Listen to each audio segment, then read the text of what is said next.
everyone, this is River Navarro. I'm the Director of Clinical Services here at Bakersfield Behavioral Healthcare Hospital.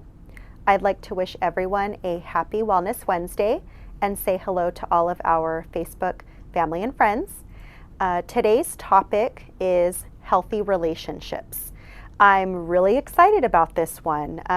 It's a little different than some of the other videos that we've posted here, but I really wanted to touch on this today because I think with the pandemic and with COVID-19 and all the different changes that we've seen, I think it's more important now more than ever to really reflect on the relationships that we have, the people that we're grateful for, and also focusing on improving the quality of our relationships. I think that that's really important to do during this time. Even being away from people, having to social distance, not being able to see family members and friends and different people that we were accustomed to seeing before can take a toll on people.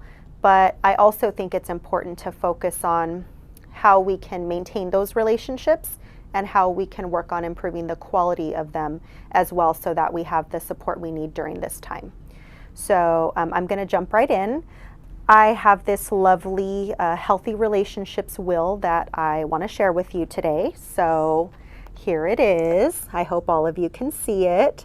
I'm a very visual person, so I like things that are easy peasy, kind of put it in like a chart or a graph or a picture or something like that. And I use a lot of things like that when I work with patients as well.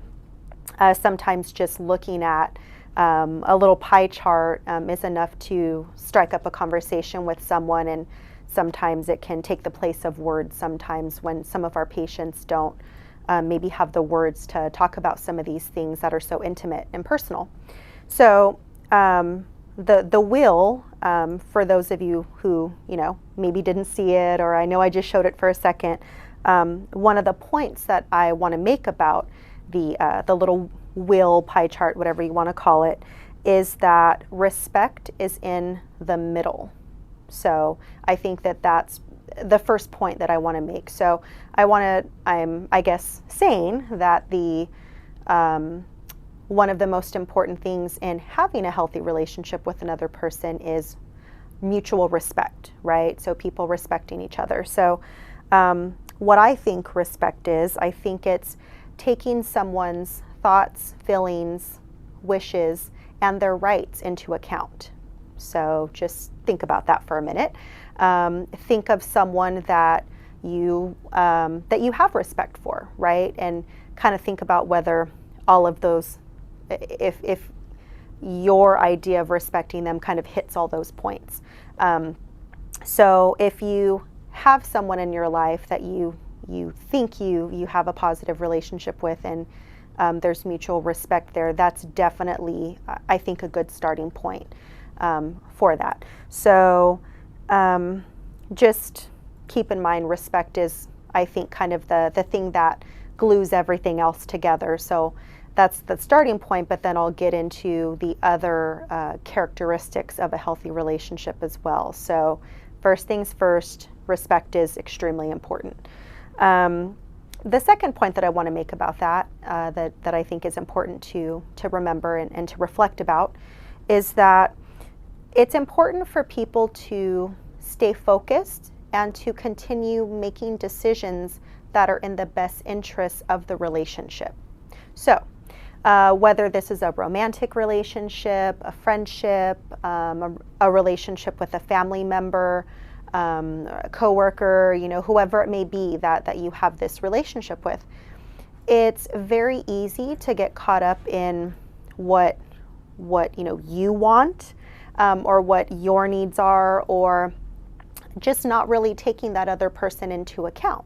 So when you're thinking about your behaviors and how you're communicating, the words you're using, so on and so forth, it's always important to think about that other person, how your emotions, your thoughts, your behaviors, how that could impact that other person, And that's what makes communication so important. So you want to always take that into account, how it could be perceived by that other person. Could that cause harm to that person? You know, how are they perceiving what's happening with what you're communicating? That's very important. So always thinking about that other person and taking that into account when you're making decisions that could impact that person and the relationship itself, and not just thinking of yourself. This is another important consideration. So all the things that I'm going to mention today, separate from respect, I want you to think about a relationship you have in your life, and just remember this.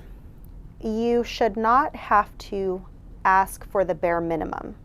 Okay, so if you find yourself in your relationships with people continually having to ask them for respect or for trust, or to be accountable for something they've said or done, and you notice this pattern where you're constantly having to advocate for yourself,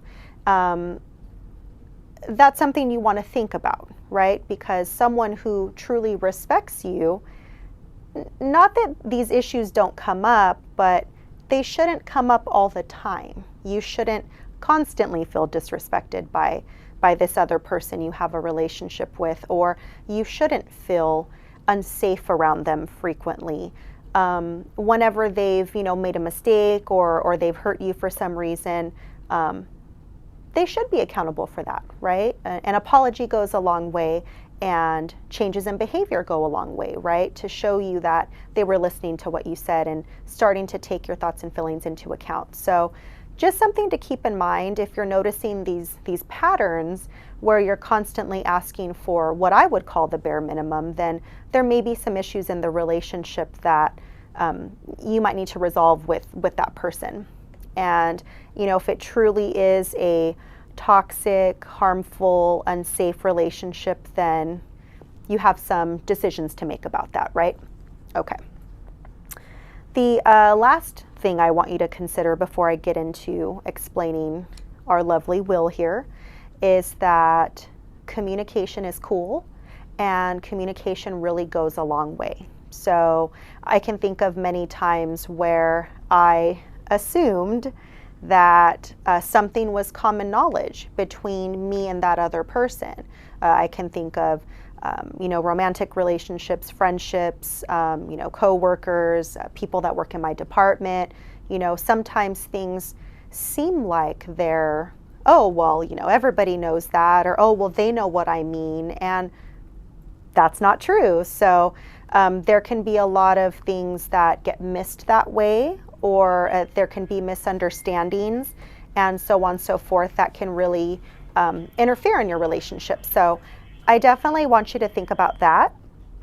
So moving on to the will itself, I'm going to go through a couple other characteristics that you would want to have in a healthy relationship with someone.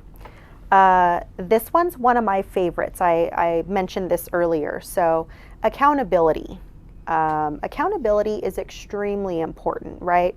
And the reason why I bring that up is because one of my goals in relationships with people is to cause the least amount of harm possible, okay? Because harm is something that it cannot be avoided in every situation. I guarantee you, if you interact with me enough, I will say or do something that hurts somebody's feelings or makes them uncomfortable, or there could be a misunderstanding, so on and so forth. We're human and we make mistakes. So despite whatever your intentions may be, you can still cause harm to others. So having said that, sometimes your intention is irrelevant to the situation, and sometimes you have to acknowledge the harm or the pain that you caused another person unbeknownst to you, right? So accountability is extremely important, and that involves recognizing when your behaviors, your words, something that you've said or done has harmed another person, and then taking ownership of that, and then making behavioral changes in the future with that person, so they can see that you were really listening to them and that you really understood what happened. So that involves being able to admit when you've made a mistake and say, my bad. And, I'm going to work on that. Or now that I know that those words or those behaviors, hurt your feelings, I don't want to do that. I'm really going to think about this. And, you'll see in the future that I was listening, right? So that's extremely important. So that involves accepting responsibility and, and really letting that person know that they're important to you when you're willing to make those changes in the future. Something else that is extremely important is trust.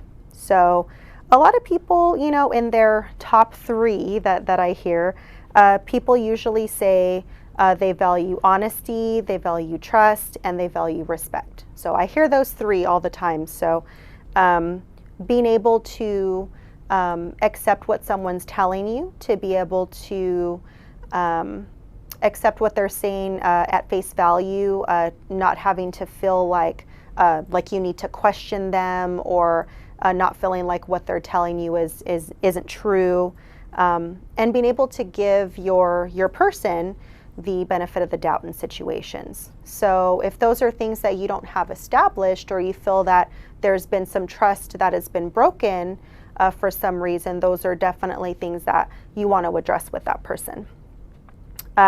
Cooperation is also extremely important. So I always tell people when, they're my friend or my partner or so on and so forth, I always tell them, I want to feel like we're on the same team. I say that all the time. I have a lot of sayings, and that's one of them. So I want to feel like, we have the same goals, we have the same things in mind. Not that they have to see everything my way, of course, because, they're allowed to be their own person. But, I think working together and working collaboratively with common goals or common things in mind is extremely important. So you definitely want to have their buy-in, right? Okay.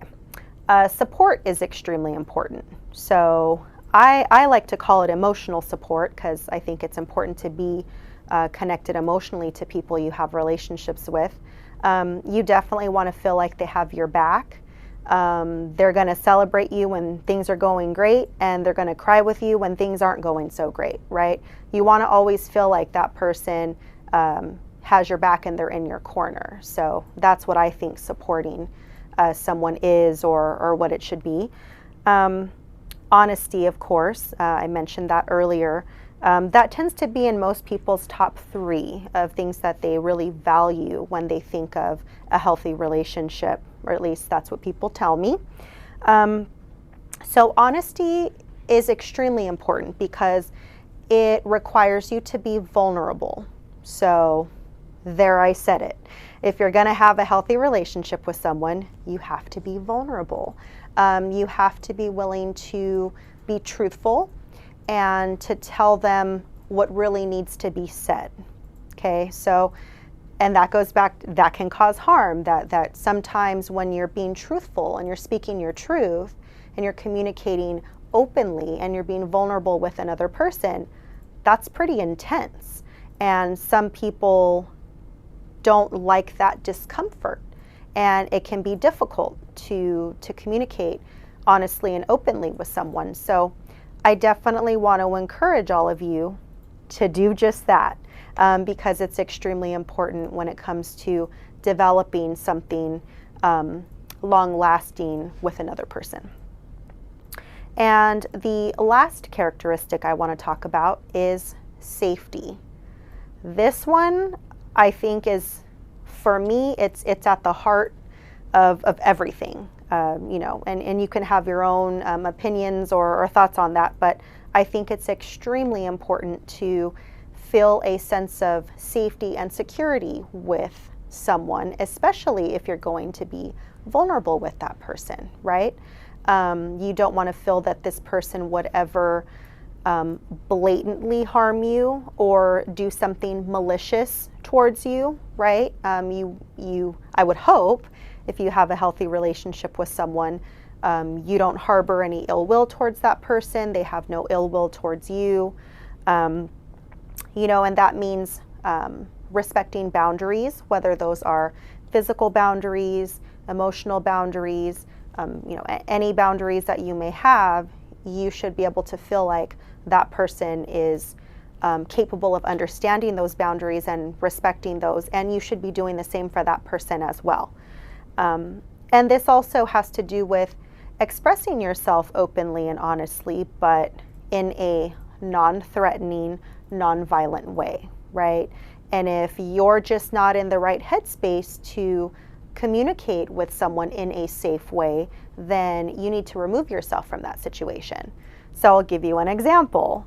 Not that I'm trying to throw myself under the bus, but I have another saying that if I'm afraid of something I might say, or I'm afraid that I may take it too far in some way with my words or my actions or something, I say, "You're not my favorite person."